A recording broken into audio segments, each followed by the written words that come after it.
All right, so thanks for everybody joining. The notes are pasted there in the HackMD. I'm sure we can have more in the chat. I'm going to record this and it'll be posted on the OCI YouTube channel in a bit. With that, I'll hand off to you, Justin.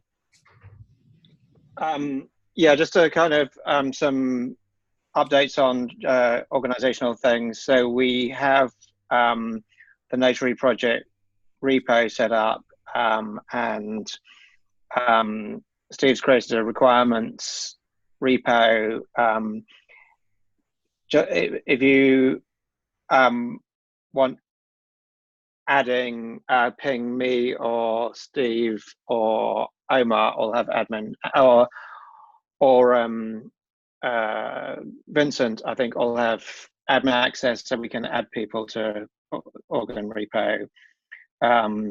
It's basically all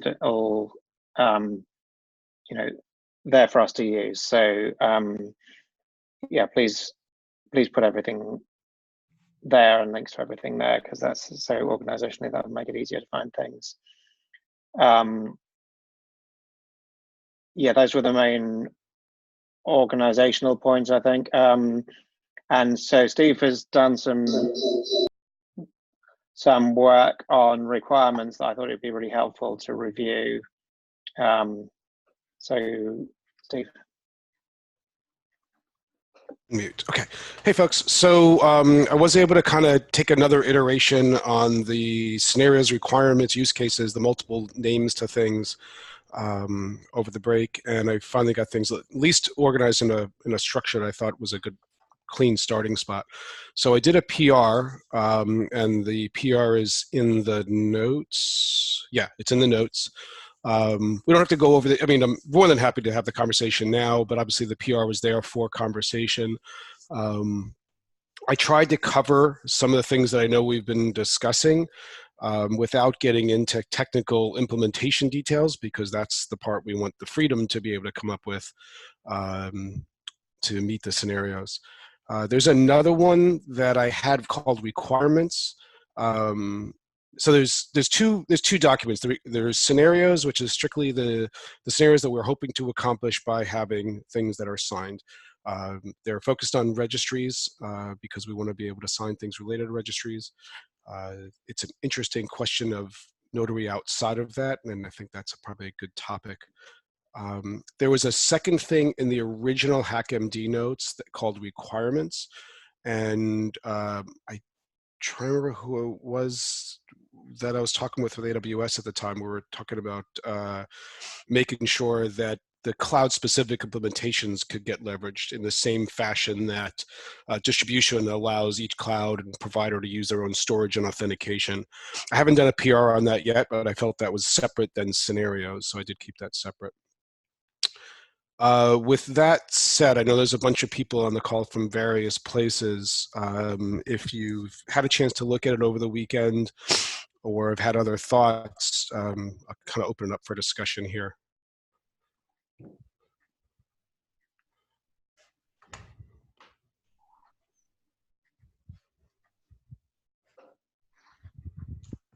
And obviously as a PR, it's there for people to put notes in it as well, and we'll leave that open. Bueller, anyone?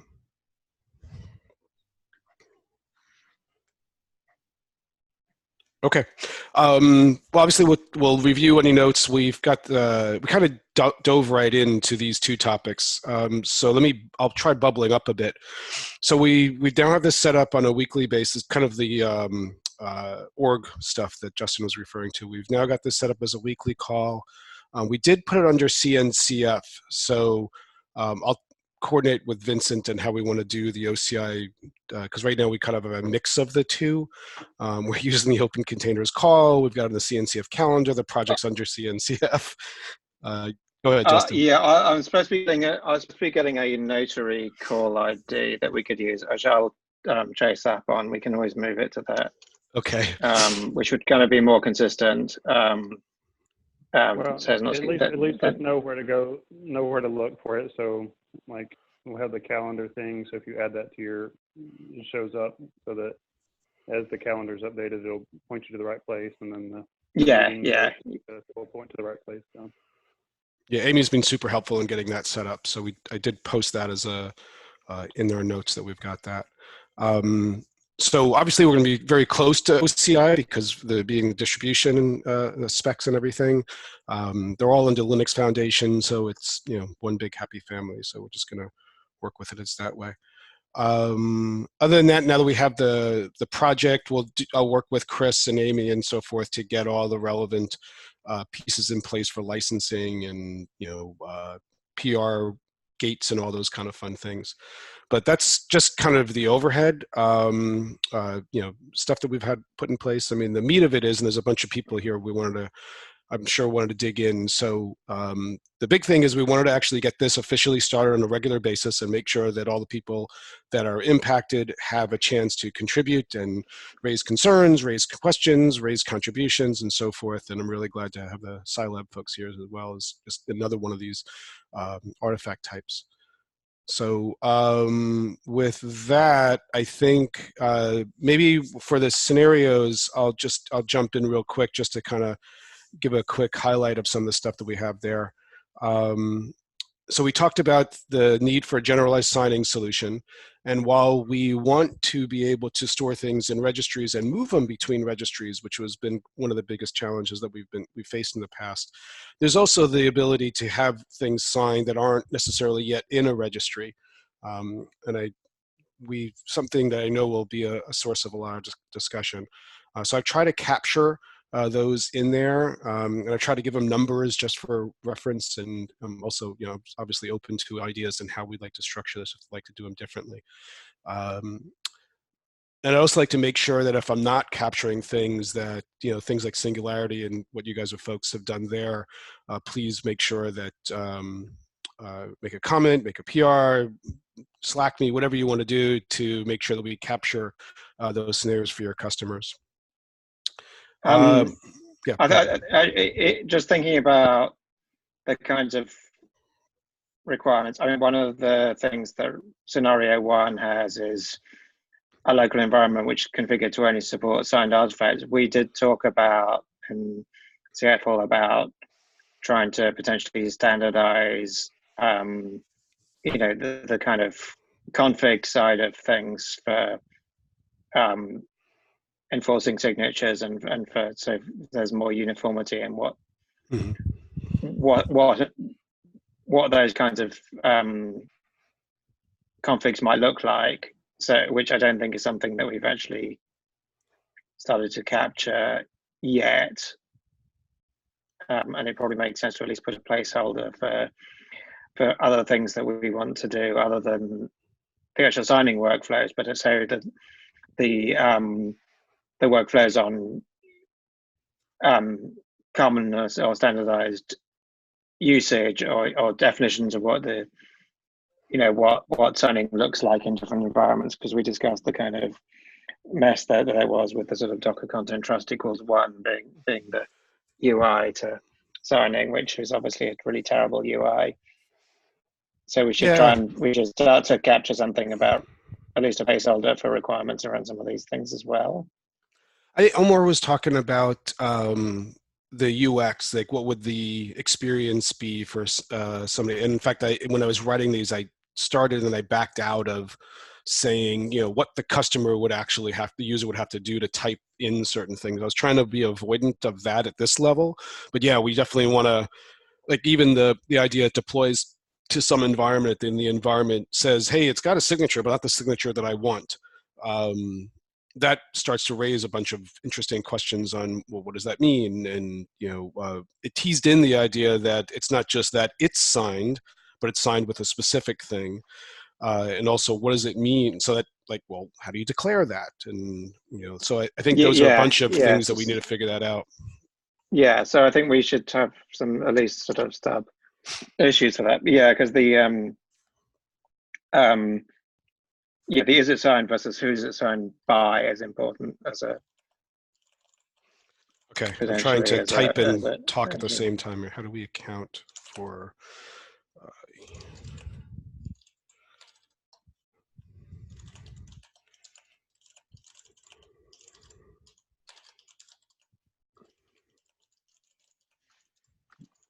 Okay. Yeah, I think because only support signed artifacts again is a lot of the problem with the Notary V1 interface is that actually it does tend to give you, I mean, Docker content trust equals 1, and because it's trust on first use effectively just gives you signed by anyone which is becomes less useful in a context where maybe most or all images are signed by someone, but does it mean anything for you? That's actually a good question. What do people think about that? Because if I did put one of the scenarios there for the acquiring, what did I call it? Acquiring content from a product. Was it scenario? Bear with me. Multiple signatures, automated deploy, automated. Oh, acquire artifacts from public repository, scenario number 5. Because if I'm going to acquire things from various vendors, and I was trying to do a vendor neutral thing, so if people don't like my Bugs Bunny Acme rockets, it's okay. I can change it to something else generic. I figured it's better than doing the Microsoft Contoso and 800 other companies. But the point is that if I, as a company, want to make sure that all of my things that I'm deploying are signed by some vendor, do we want them to need to have to list the specific vendors? Is there a star, or is that maybe that's unrelated to how we do Notary? It's really up to the host environment. Well, I think we need to have something that we. Go ahead. Go on. Go ahead. So we talked about this a little bit at the face-to-face meeting that we had, but I don't think that we necessarily need to specify whether trust on first use or a different trust policy as part of the spec. That's to some extent up to the implementations of the client that is doing the validation. I know that the trust on first use model that Docker has been challenging for certain customers that want to have different sort of compliance scenarios and want to actually specify the keys that they trust up ahead of time. So I'd want that to be an option, but I don't know if it's really something that we want to be specifying at this level, whether that's part of the client behavior, not necessarily part of the spec. Right, but there needs to be something between trusting every identity where every identity is listed and trusting anything, right? So some kind of trust hierarchy, maybe. Yeah, I mean, I think that one of the issues I've been thinking about trying to write about mirroring is, I mean, I think that there is how you, I mean, there are different kinds of organization. Someone like, say, Microsoft is probably going to be happy owning their own kind of root, but we have thousands and thousands of people producing containers in Docker Hub who really would probably be happier if Docker Hub managed their kind of root of trust. And if you mirrored their content from Docker Hub to say to Azure or something, it might make sense to mirror that kind of root of trust with it. Whereas for Microsoft, you understand that Microsoft may ship content from Azure or Docker Hub, but they're big enough that they manage their own identity, and they're not inheriting their identity from a key that their provider is managing. And so there maybe should be multiple kinds of organization. This came up a little bit in the discussion I was having with NYU about how different kinds of organizations should have their trust kind of rooted. So I'm not saying it needs to be in the spec, but it needs to be not excluded by the spec, that you could have a hierarchy of trust, I think. Yeah, I mean, I think that I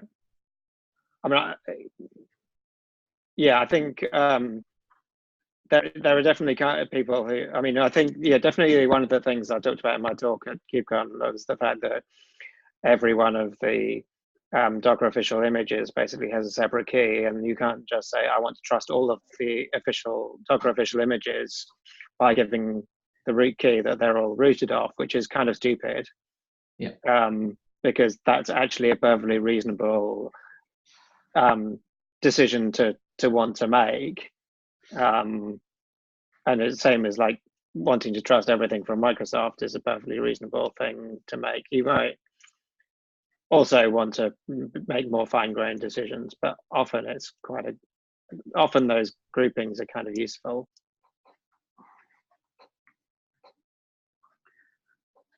+1.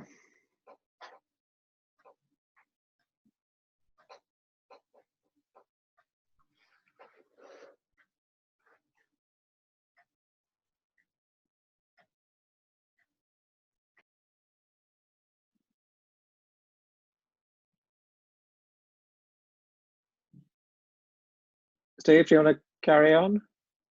I probably would be better if I unmuted. That would be the better example. That would probably help. Yeah. It was conveniently quiet while I was talking. Anyway, so what I put in the notes was the need to account for mirroring scenarios, because I forgot to explicitly call that out.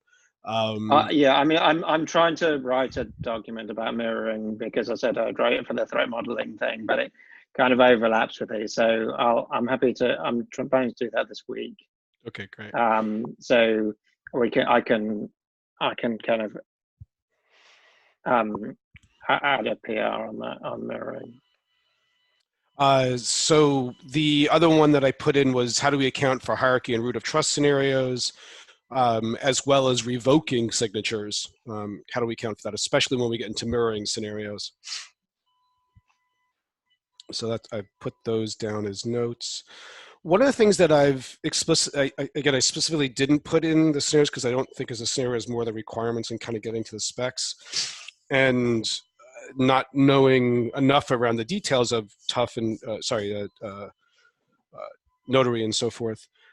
Has there been thoughts around where the signatures are stored aren't necessarily where the artifacts are currently stored? And what I'm kind of getting at is, I as a company have got a signature and I'm signing my things, and they're not yet in a registry. But if I have something and I don't know where it came from, then I still want to be able to validate that signature. When I do push it to a registry, the registry may or may not be locked down. And if it's not locked down, then the signature can be back in quote Microsoft, or, you know, what did I have here? Wascally Wabbit or something, Acme Rockets company. And I only need to move it from Acme Rockets to my repository when I'm in a lockdown scenario where I can't go validate it. It's kind of a mirroring scenario. Yes, we have. I mean, that kind of, we have done that a little bit with V1, like the V1 mirror in China that we used to run didn't have a Notary instance, but you could validate the signatures against the main Notary instance. Mm-hmm. The problem is around configuration, like how do you know where to validate the signature from? That's the main problem there. It's like unless the image has a kind of home provenance,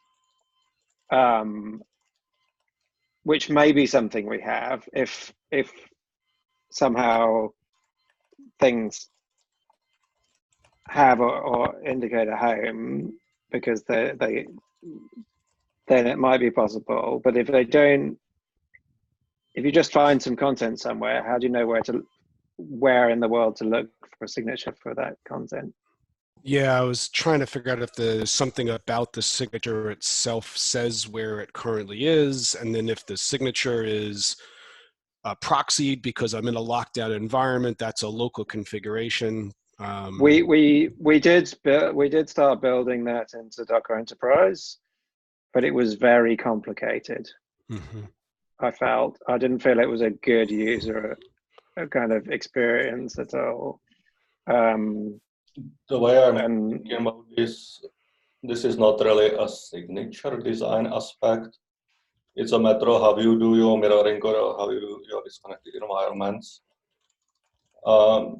If the client can be configured to pull blobs from a local proxy, local mirror, to redirect all requests to external images to local proxies, then that's a transport mechanism and it shouldn't change anything about the signature.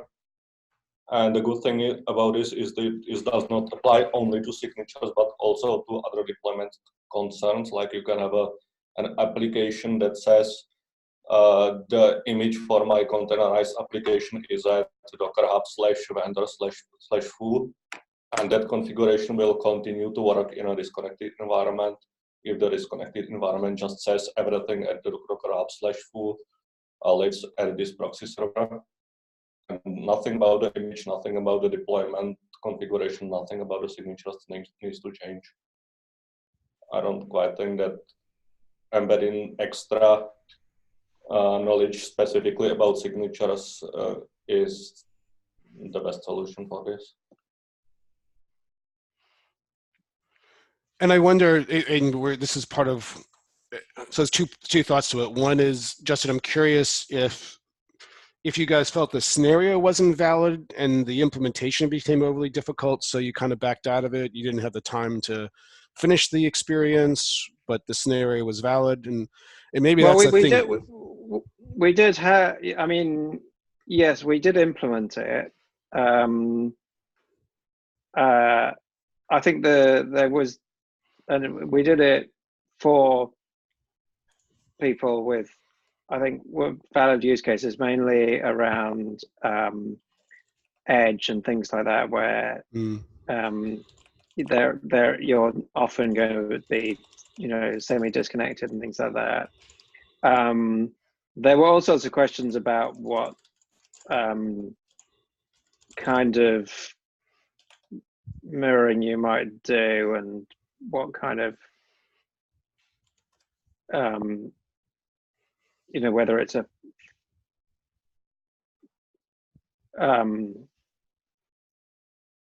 but yeah,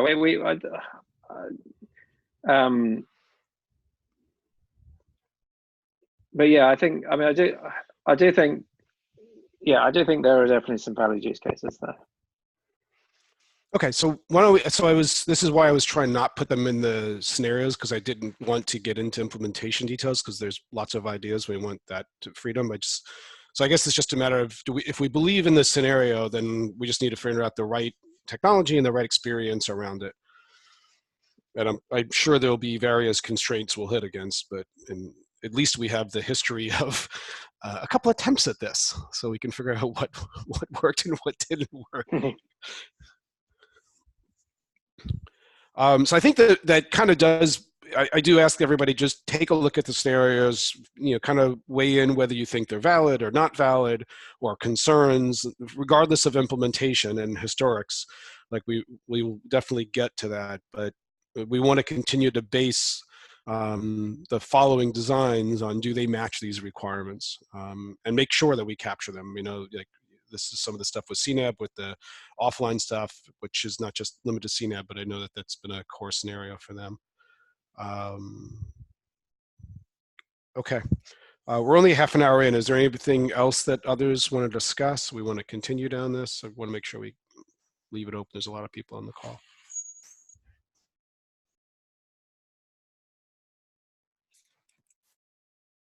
I might want to touch on the scenario number one, but the implication is that sign-in does not require a registry. I think if we've talked about generalized artifacts, that means that we are probably signing the compressed blobs, and that implies that you can only sign an image after it has been compressed.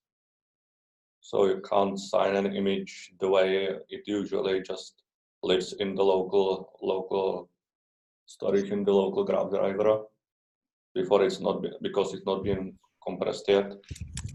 I'm perfectly fine with the user requirement, but I wonder whether just saying host a local registry or something equivalent to a registry, even if it is not an HTTP service, would be a valid way to implement that.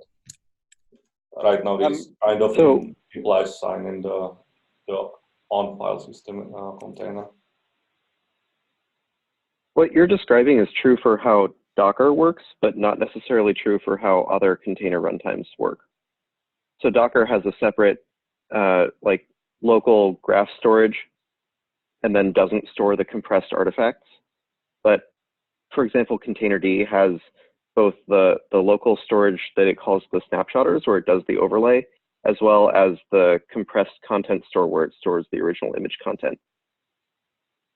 So I think maybe the question comes to, do we want these scenarios to be valid with the like workflow that Docker has today? Or do we want to design something that's a little bit more oriented around how we want signing to work? And then maybe the runtimes that don't work that way can be updated to work in a way that allows that scenario to play out. We do really want to update Docker to work that way. I mean, it's just been, it's just taken longer than anyone would have hoped to do the Containerd and full integration for Docker.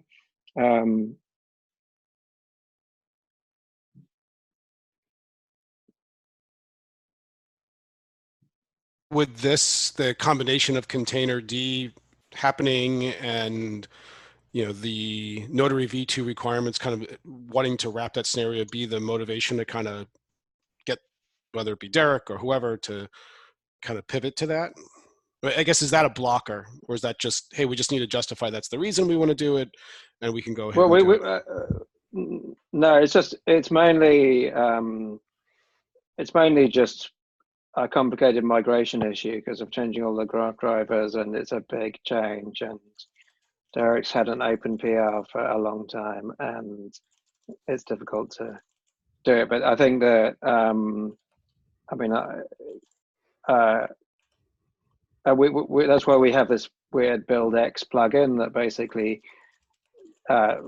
effectively exposes Containerd concepts rather than Docker ones for doing builds, so that you can do multi-arch. You can join together multi-arch builds all at once and push manifest lists, because Docker doesn't understand manifest lists.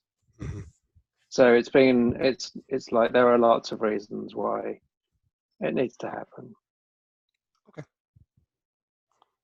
Milo, first of all, is it Milo for short? I want to make sure I get you right.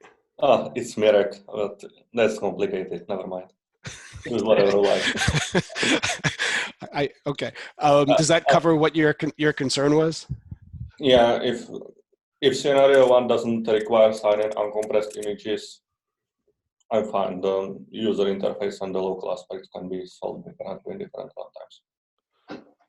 So I think what I heard is, it sounds like we agree we want this scenario, and there might need to be some changes done to the Docker client today, but actually the Docker client is trying to get to that scenario with Containerd anyway, as Sam was talking about.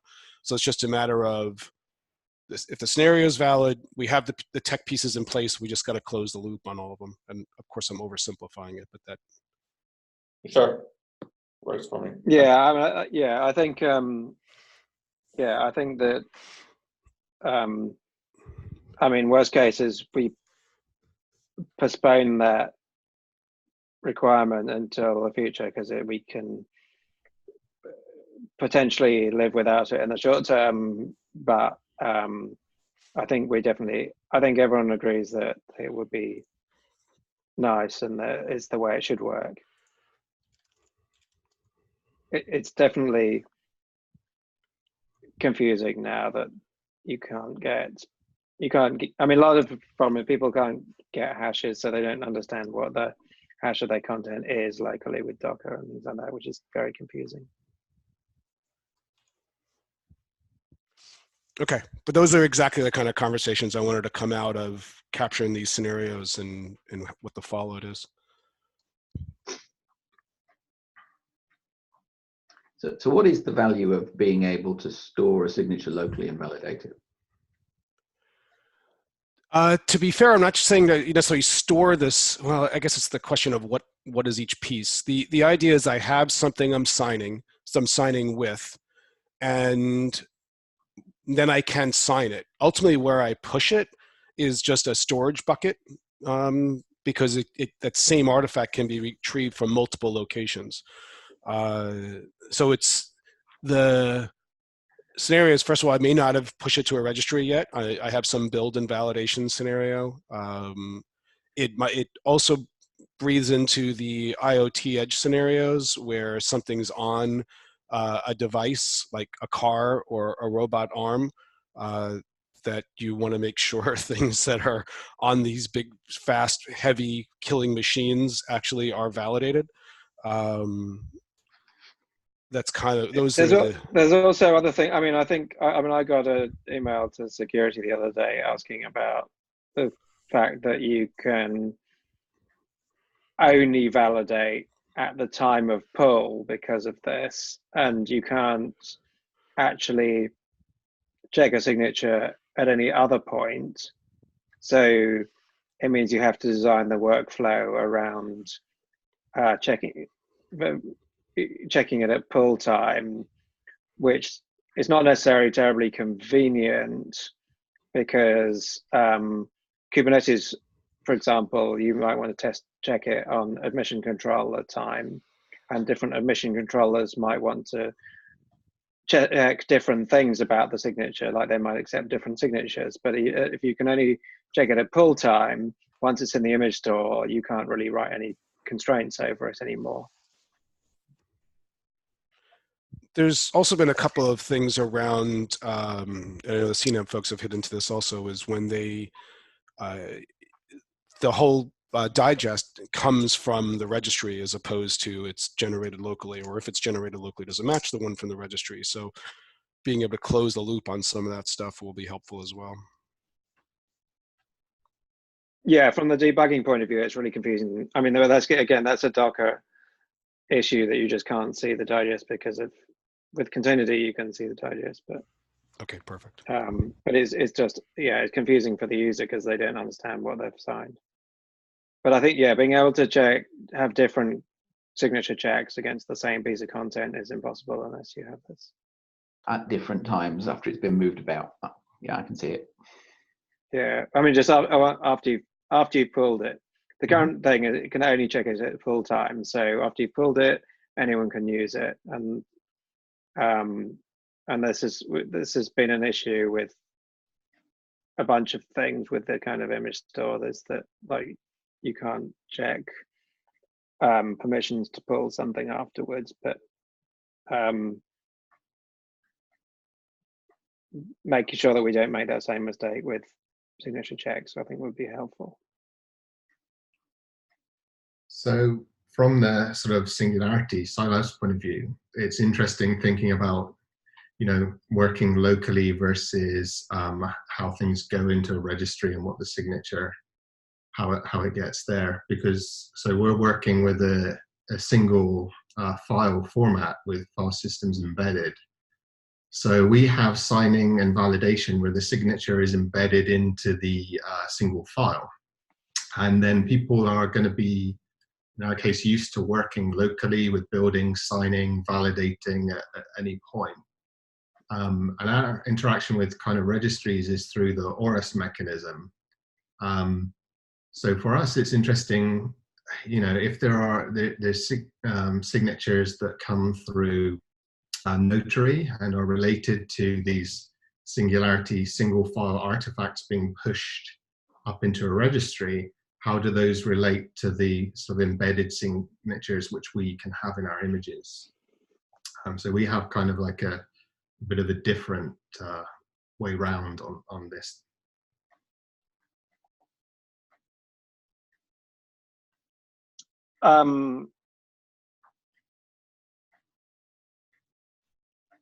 Yeah, I mean, I think the answer is, at least in the short term, they're not potentially going to necessarily relate, but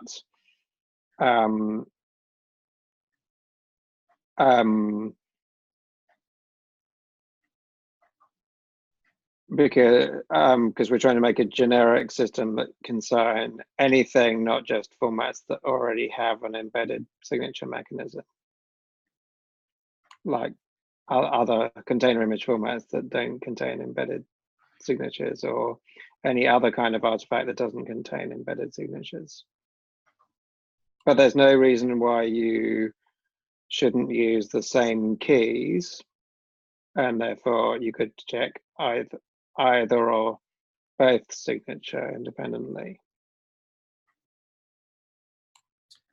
Yeah, I agree. That's something which we can kind of probably streamline on our end with keys and so on.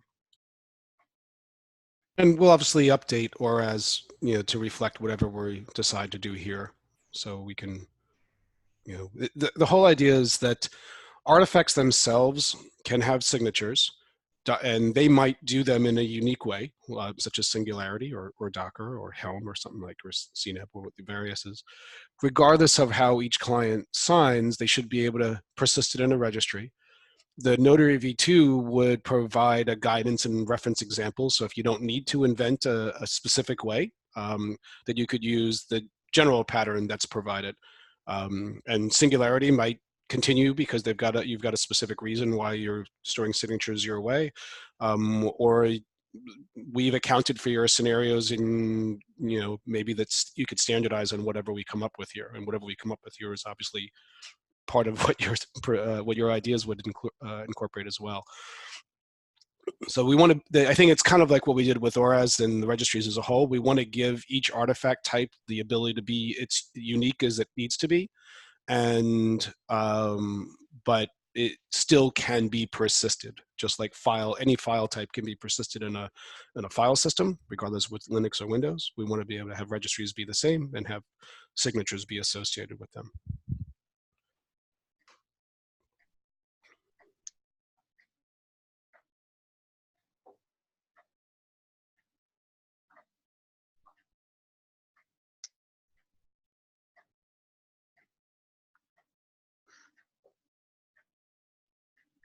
Too pie in the sky in general there? I said sounds awesome, but I was muted. We start with high goals and then we come back to reality.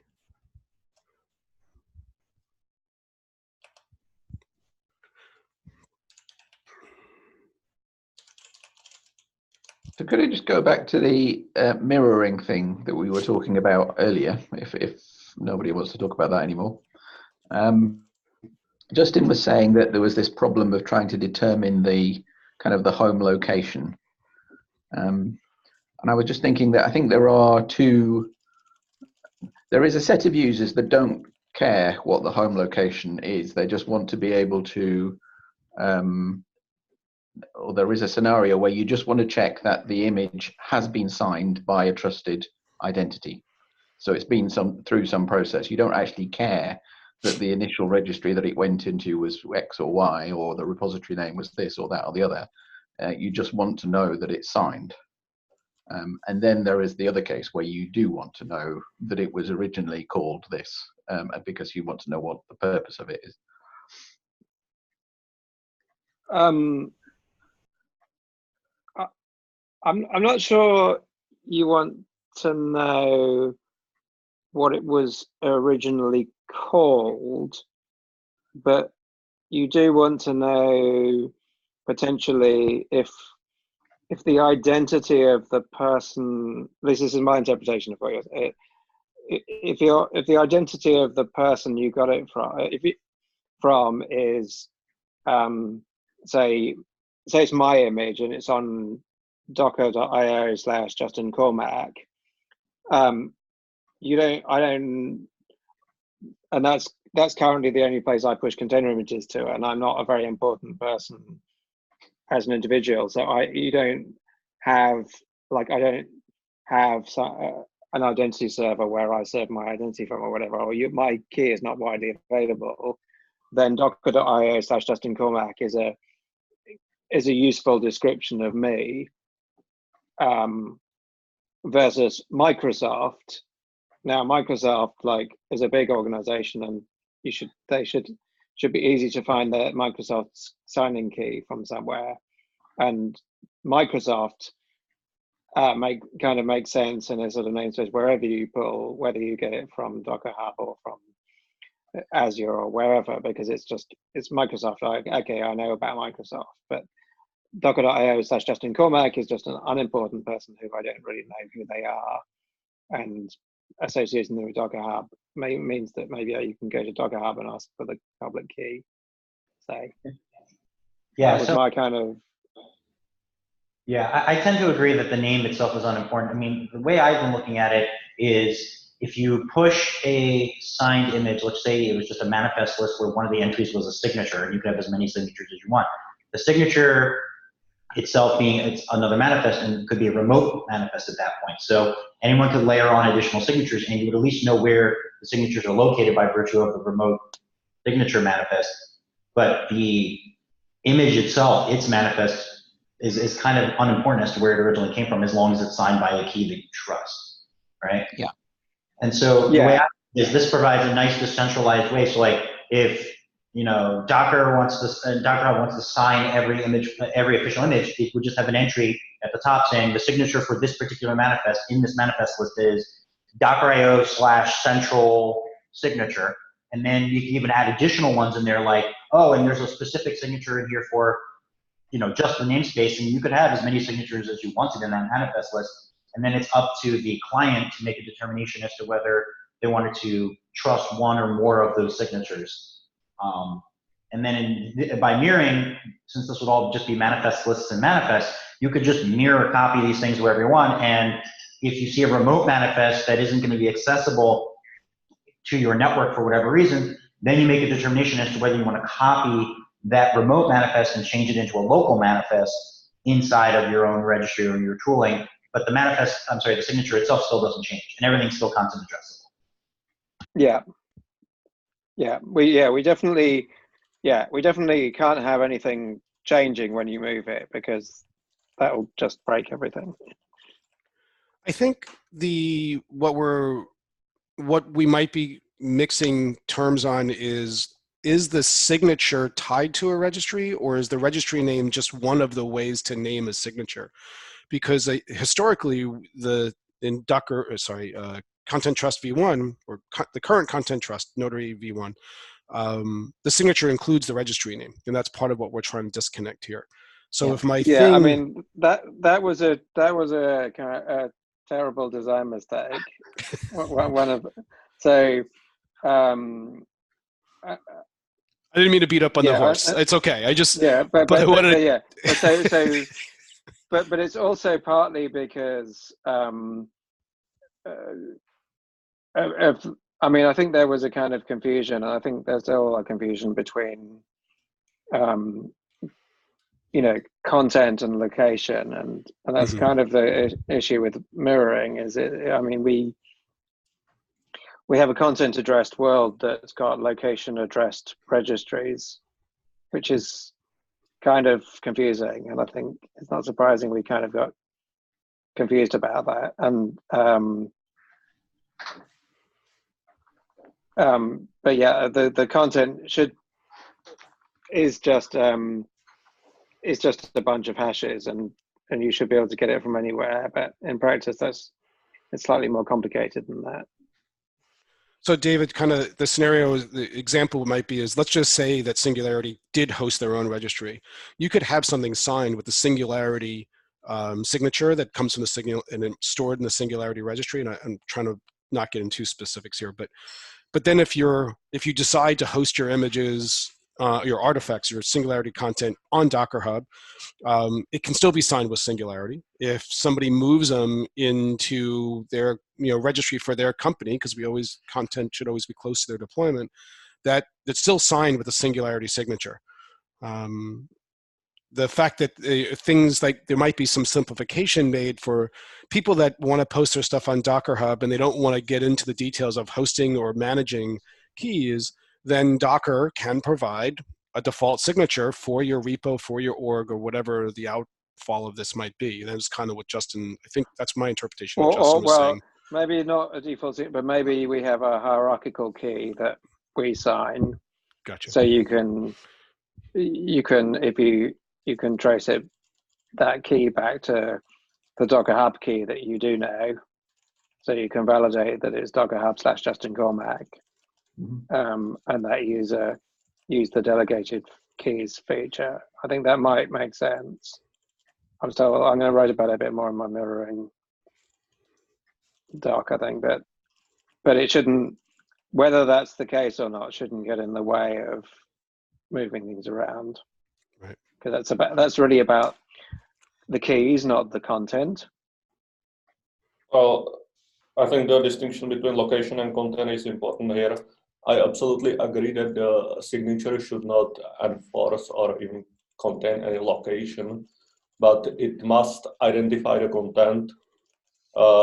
If we are talking about, I don't know, an universal Red Hat key that is signed in all versions of whatever image ever produced, and the user asks for version 7.2.3, then the user must actually get version 7.2.3 and not version 000 that was signed using the same key. Yeah, no, completely. And So, that's kind of... Notary just solved this by combining the content ID with the location, and I quite agree that it is convenient for the common use cases, which is really another reason why I think about content location or the transport as something that is completely separate from the signature mechanisms. In OpenShift, we implement mirrors the same way. The image identities remain the public internet host names and public internet repository names, and the actual location is redirected transparently to signatures, transparently to OpenShift. Yeah, no, totally. Yeah, and that's part of the threat model discussions about that, obviously, because you need to know what the content is. So we need to make sure that what you're signing includes what the content is as part of the thing you sign, so that you can sign and say that this is a copy of RHEL 7.6. Otherwise someone could just give you something else that you signed as RHEL 2.3 and say this is RHEL 7.6, and you'd install that by mistake. So yeah, totally. It's important that the content says what it is, but it doesn't necessarily have to say that what it is might look like a URL, like it might be redhat.com/rel/7 or something, but it doesn't have to be where you get it from. In my opinion, I think that's actually a backwards model. I think in the case of RHEL 7.6 versus another version of RHEL, you'd sign it with a general key, and then you'd sign it with a specific key for that specific version. And then you'd say, if I want RHEL 7.6, only trust the RHEL 7.6 key. If I care about just having the latest and greatest, on the other hand, I just trust the general RHEL key in that hypothetical scenario. I think the real problem... Scale, we are releasing new versions every 6 weeks or so, and we can't have users manually decide what keys to trust. Right, so if the users will trust the general Red Hat key, and then when their deployment specification says version 7.7, they need to get version 7.7. And the existing trusted key must give them. Right, but that's my point. If you make things based on name, you will not be able to properly mirror stuff and still trust it, because the name by virtue will be changing. And I don't. No, but sorry, but if you I mean, it's the same with thing that you do with RPM, that the signature signs the content, but the content also has metadata saying what the name is in the thing you sign. And right. It's not just the file name that you don't check just the file name you get with your RPM. You also check that the metadata that's signed on the inside also corresponds to that same version. And that's fine. And you could do that with annotations or something and say, RHEL version, whatever. Yeah. My point I just want to make is I don't want to end up in a world again where we end up putting in the tag name or the registry name somewhere into the signatures or into the manifests or anything like that, because that's caused us a world of pain in the past. From my perspective, this can all be solved just by using manifest lists containing signatures, and then their naming isn't even an issue there. It's all content addressable digests of particular manifests. And if one manifest list can refer to a remote manifest, and that remote manifest can itself be a signature, then we can reuse all of our existing infrastructure that's being built for OCI distribution without having to like layer on any other, you know, specialized tooling. And then it's up to each individual user or each individual customer to make a determination as to how they want to sign things and how they want to put metadata in to allow for either very specific distribution signing or wider access signing. And I suspect you'll see most users will say, I just want to trust a particular key, and I just want, and any particular version in there is fine. And some other users will say, no, I want to sign this particular version, and if a new version comes out, I want to have to trust a newer key in order to ensure that I can't go backwards, things like that. But either way, then we can, each customer can make a determination that has how they want it to work there.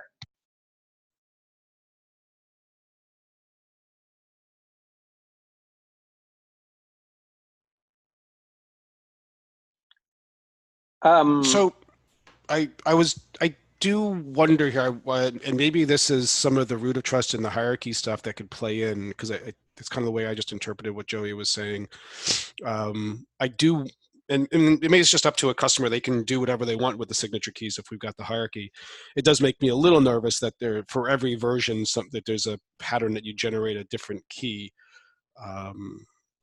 What do people think? Or is that what you're suggesting, Joey, is that we can do that if we need to for something as, because like Red Hat probably is one of the higher promises of specific support, or I don't know how to qualify that better. Yeah, I'm trying. I got this concern in my head. I'm trying to figure out how to vocalize it. I wasn't actually saying that it's necessary. I was saying that in the scenario where you're not going to have any additional metadata to trust, like in our case, I suspect what we would do is we throw an annotation in there and verify that the annotation matches a certain pattern as well. So I think in the common case, you'd say have a key per major version. And inside you put the minor version or some additional annotation. And then our verification pipeline, when you go to run the image, would say, is it signed by a key for this major version, and is the annotation minor version matching some additional thing?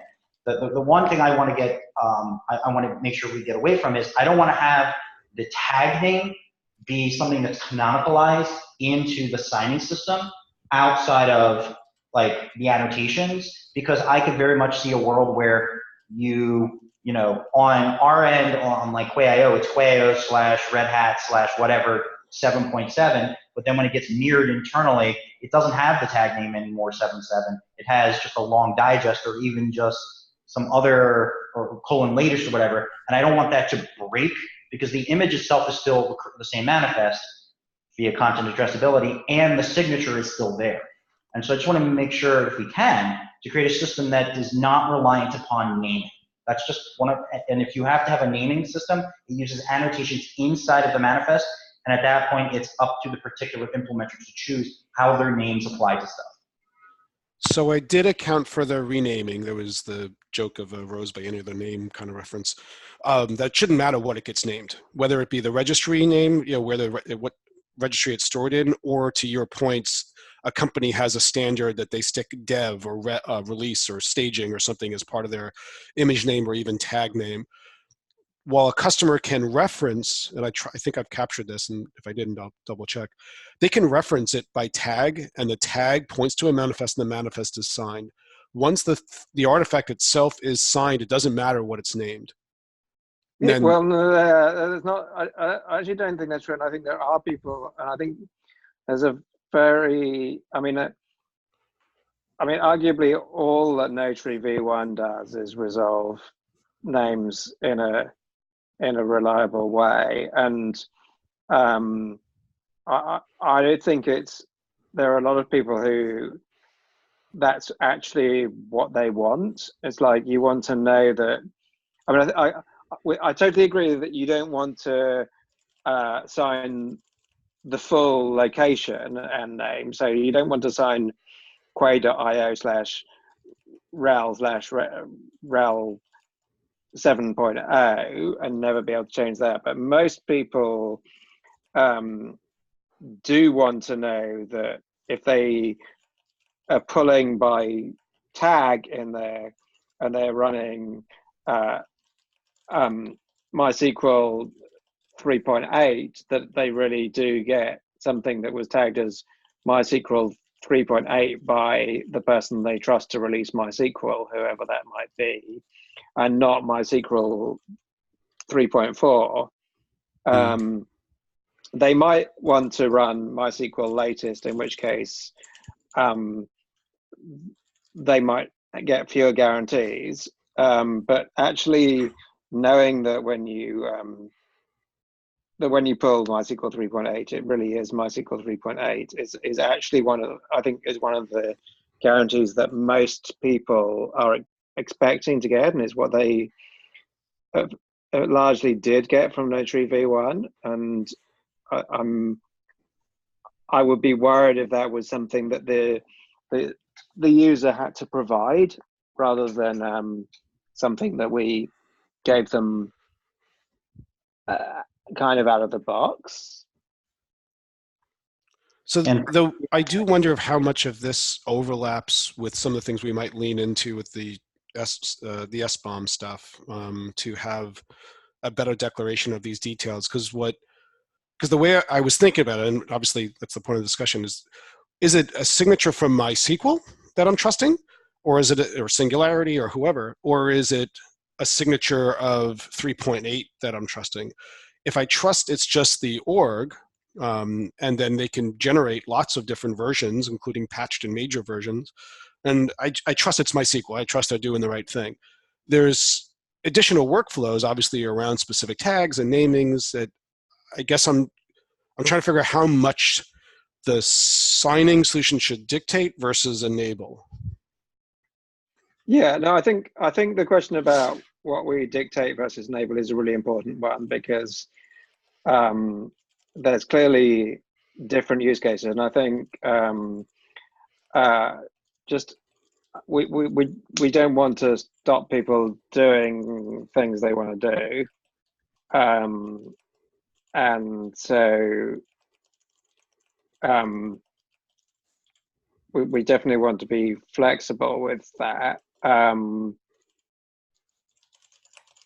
But we do, I think part of the discussion we had in Seattle was we definitely want some kind of, standard policy kind of frameworks that people can use to apply the kinds of policies they want as well, because everyone will have policies about what they want to do, and that's something that we've seen a lot with users of things. But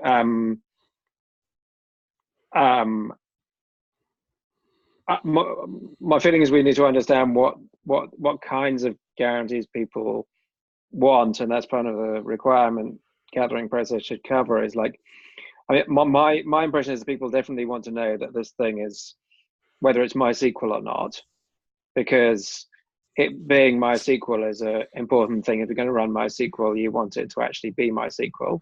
Mm-hmm.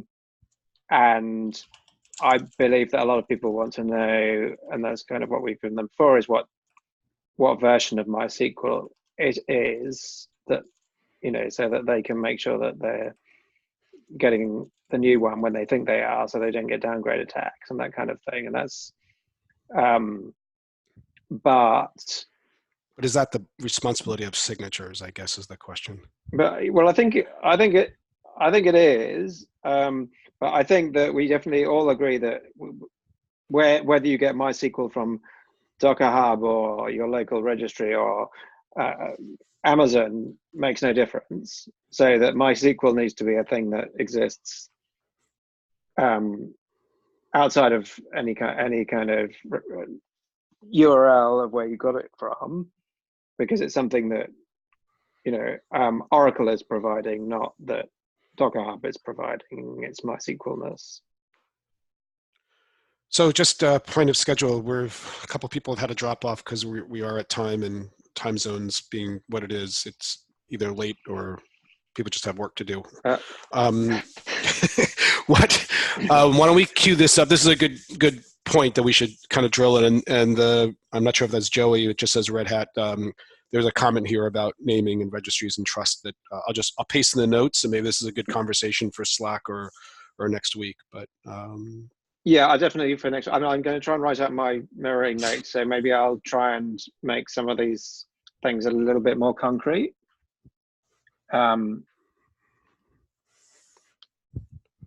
Awesome. Yeah, so there's a couple of comments in the chat from, did you capture those in the notes? I was just copying and pasting, yeah. Yeah, because the comment about the job of is an important one, and it's something we covered a little bit on the OCI call, but we should talk about that a bit more. Did you invite Derek to this meeting? So I was trying to not do personal invites, and then everybody kept on asking me to. So I was trying to. Yeah. That's why I got it on the CNCF calendar. So all I did was took the last one and I copy and pasted it. I actually didn't look if he was in the invite. To be fair, I'll check it. I'll ping him because he has opinions on this too. Okay. So why don't we wrap up for this week, and we'll pick up next week. Please keep Thanks up very on much, everyone. Slack, and Vincent, thank you for doing the recording. Cool. And we'll continue from there. Thanks, folks. Thanks. Have a good day, everybody. Thanks.